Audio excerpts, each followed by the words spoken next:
Bonjour, aujourd'hui je vais vous présenter une astuce pour que votre soufflé ne retombe pas. Alors suivez-moi en cuisine afin de découvrir cette astuce. Pour réaliser cette recette, il nous faut 130 g de pulpe. Ici, nous sommes partis sur un parfum à la poire, donc 130 g de pulpe de poire.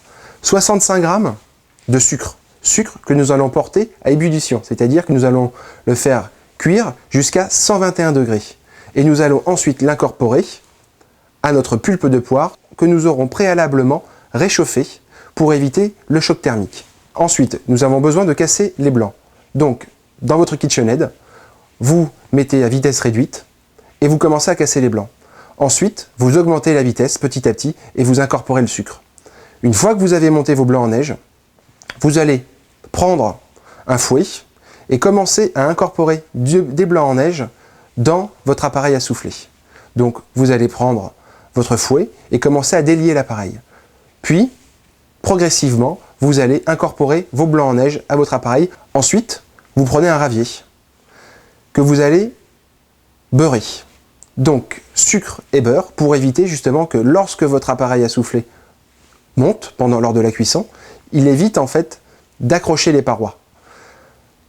Vous prenez votre appareil à souffler, vous prenez une spatule et vous commencez à remplir votre ravier. Une fois que vous l'avez rempli à hauteur, vous tapotez sur votre plan de travail pour faire disparaître l'air en fait. Et vous allez enfourner pendant 9 minutes à 190 degrés. Donc vous allez me dire, où est l'astuce? Bien écoutez, l'astuce, comme vous le voyez à l'image, c'est d'un côté, vous avez un soufflé sans fécule de pomme de terre. Et oui, la petite astuce en fait, c'est que nous y avons mis 6 g de fécule de pomme de terre.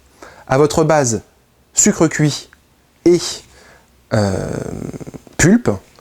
Vous mélangez le tout et ensuite vous incorporez vos blancs en neige.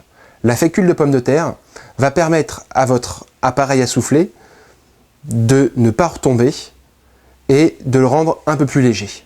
Voilà, l'astuce du jour. J'espère qu'elle vous permettra d'étonner vos amis.